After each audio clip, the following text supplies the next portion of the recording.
Olá, bom dia amigos e amigas aqui do canal Dica de hoje. Hoje é quarta-feira, dia daquele vídeo sem enrolação que a gente faz, e a pergunta de hoje é sobre o setor sucroalcooleiro. E a pergunta principal é essa daqui: o que eu acho do setor sucroalcooleiro?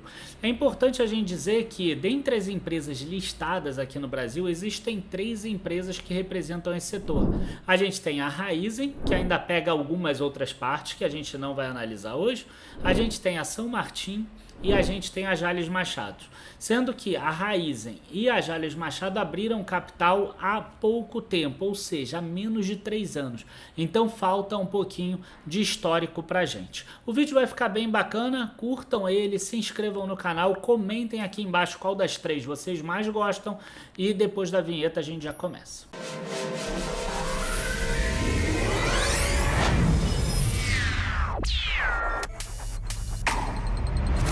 Bom, pessoal, eu acho que é impossível a gente falar do setor sucroalcooleiro sem antes a gente dar uma passada nos números. O que está acontecendo em termos de moagem da cana, em termos de preço da cana, e também sem entender como é que ele funciona. Então a gente vai começar dessa forma, vamos tentar falar em uns 3 minutinhos disso e depois a gente passa para as ações especificamente. Então o melhor material que eu acho para você pegar isso é o da FG Agro, que tem até um fundo de agronegócio, um FIAGRO, que é o FGAA11, e aqui ela mostra que a moagem no Centro-Sul até ali o final do mês de outubro, se eu não me engano, já tinha passado 525 milhões de toneladas, a projeção chegar a 625 milhões de toneladas, lembrando que essa safra vai até março de 2024, só que o grosso dessa safra já foi colhido, né? A gente sabe que o grosso da safra é colhido de abril, às vezes maio, até novembro e em alguns lugares dezembro.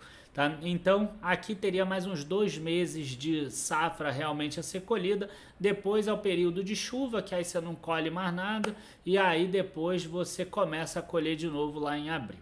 Então essa é a moagem do Centro-Sul. É importante a gente dizer também que ela deve ser a maior moagem desde 2010, 2011, talvez a maior da história.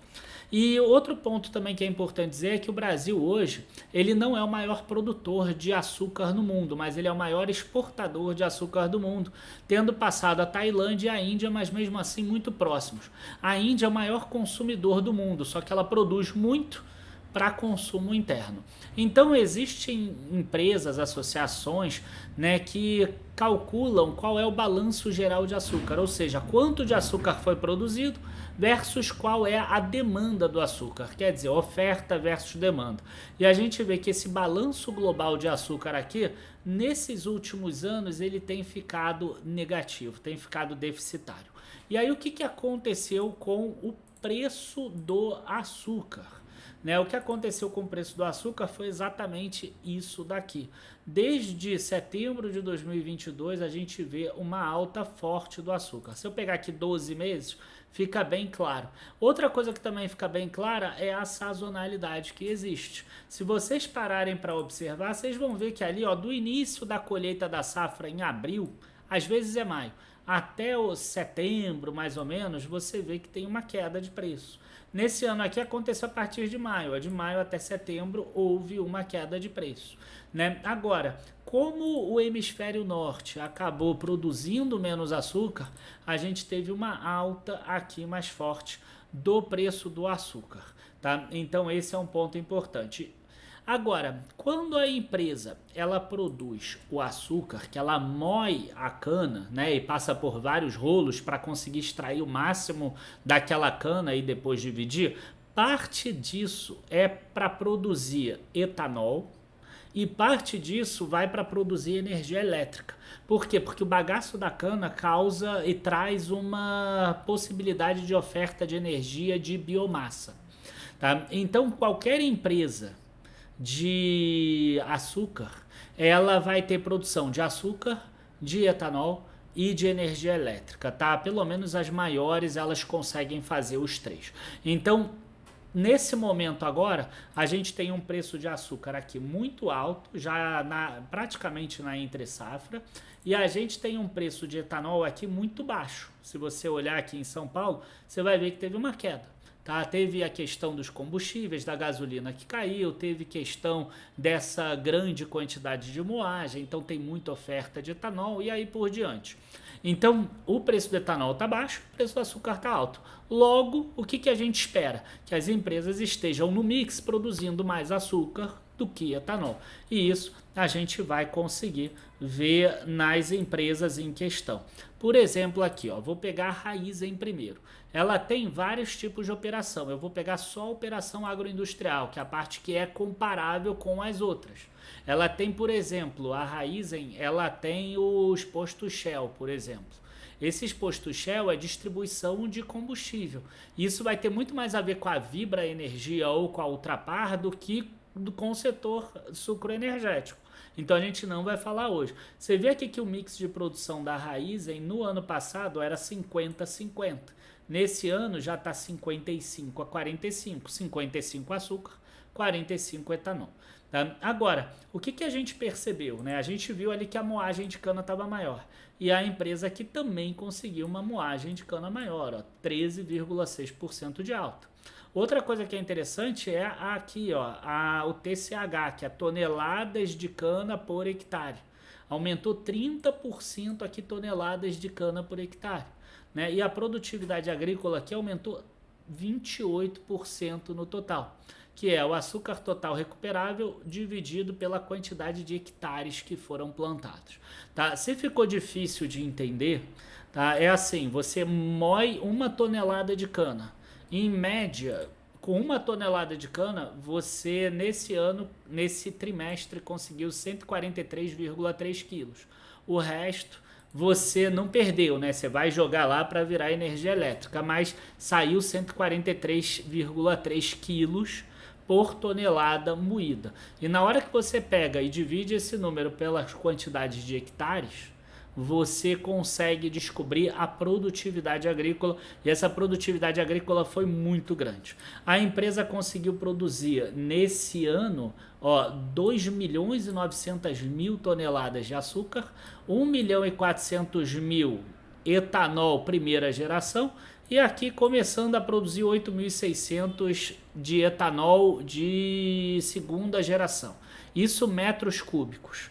Né? Então são muitos litros aí, você multiplica por alguns números aí, tá? E aqui a produção de açúcar equivalente você vê subindo bastante, e o mesmo aconteceu nas outras empresas também.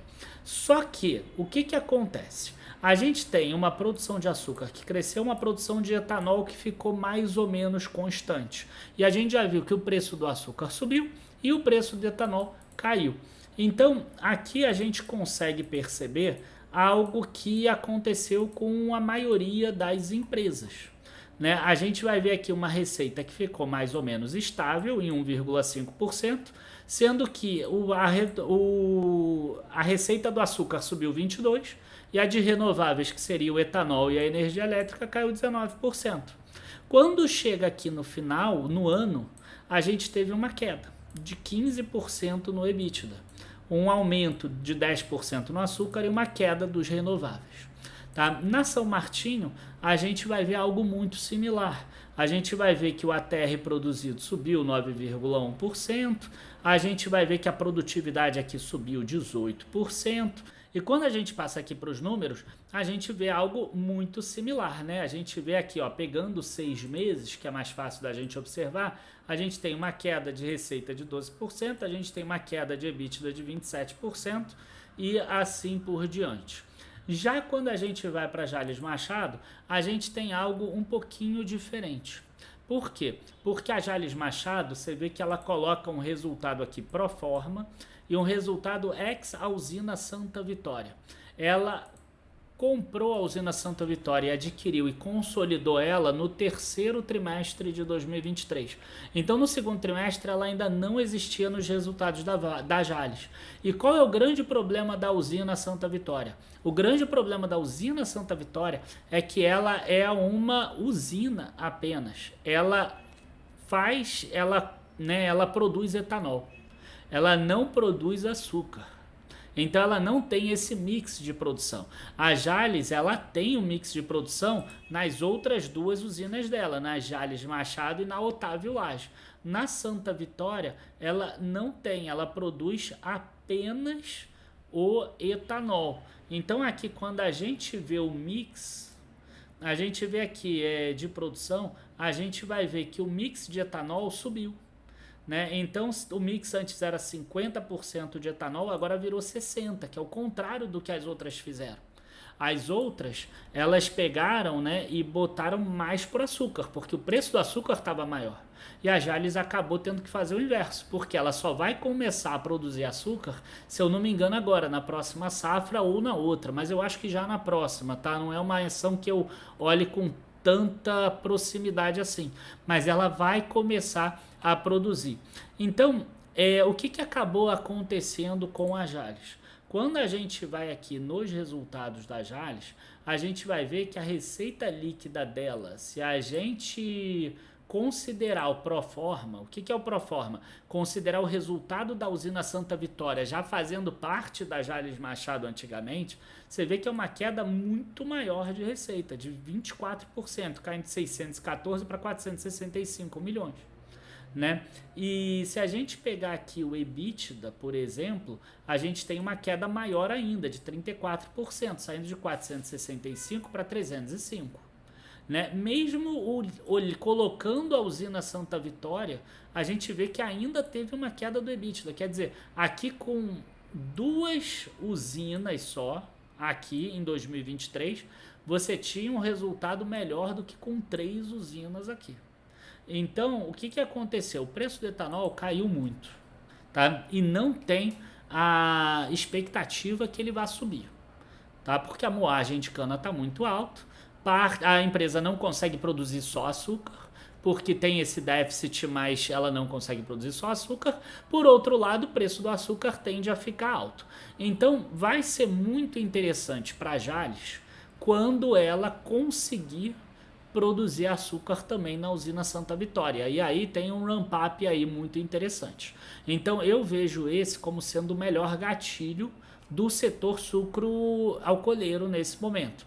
Então a Jalles, na minha visão, é o melhor gatilho de alta. Só que ela tem aí muitos riscos também, porque fazer essa integração, começar uma produção e etc., você começa ainda no primeiro corte, que não é aquele corte que vai te dar o melhor resultado. Então talvez o resultado da Jalles só vai estar voando daqui a 2 ou 3 safras. Tá? Então esse é um outro ponto que você deveria avaliar também, porque o investimento na Jalles hoje, na minha visão, ele significa um prazo um pouco mais longo. Tá? E na São Martinho, para mim, me parece ser aquela empresa com mais, mais consistência. Você olha aqui no longo prazo, ela teve quedas, né? Igual 2020 aqui no Covid, todo mundo caiu, mas se você pegar aqui ao longo do período todo, você vai ver que, vou pegar aqui ponto mais baixo de 2010 com ponto mais baixo aqui que ela chegou. São 541% de alta em 13 anos. Né? Se você pegar um ponto médio daqui com esse aqui, que deve ser um ponto médio também, 599% de alta. A grande tendência é que as outras empresas também consigam entregar isso. Só que nesse momento a gente não tem histórico. Se você olhar a Raízen, ela está em queda ali, né, de 6,92 para 3,65. A Jalles, ela pelo menos está mais ou menos constante. Por quê? Porque a Raízen, como era um spin-off da Cosan, todo mundo fala assim, nossa, a Raízen vai abrir capital, empresa maravilhosa, e botaram o preço lá em cima. A Jalles já foi um preço mais dentro da realidade. E além disso, a Raízen tem ali o que crescer em ramp-up e a Jalles também. Então hoje, na minha visão, São Martinho é a empresa mais consistente e tem o projeto de etanol de milho que começou na primeira safra agora, mas enfim, né, a gente viu que o preço do etanol foi muito baixo nesse último ano e deve seguir dessa forma. Então, resumidamente, eu gosto do setor sucroalcooleiro? Gosto. Por quê? Porque eu adoro esse tipo de gráfico aqui, ó. Quando a gente vê que uma ação em 10, 12, 13 anos cresceu 500%, eu gosto muito. Óbvio que eu gosto muito. Agora, você precisa saber como é que funciona esses ciclos de negócio. A empresa aqui, ó, ela ficou quantos anos no mesmo lugar, ó? 816 dias úteis, mais de 3 anos. Né? Aqui ela ficou quanto tempo aqui no mesmo lugar, ó? 924 dias úteis, né? Então são empresas cíclicas que você deve pensar elas no longo prazo. O preço atual delas me parece bom, tá? Mas são empresas cíclicas que você deve pensar longo prazo. Super oportunidade nesse momento? Não vejo em nenhuma delas. Assim, que tem um gatilho de alta que deve acontecer já no próximo ano e etc. Tá? Nada me leva a crer que o preço do açúcar vai subir mais ainda ou que o preço do etanol vai disparar para ser um super gatilho de alta em qualquer uma dessas empresas. Enfim, pessoal, abraços, bons investimentos. Espero que vocês tenham gostado do vídeo. Quem gostou, siga a gente. @dica de hoje _7 no Instagram e @dica de hoje 7 direto no antigo Twitter, no X, né, no X agora.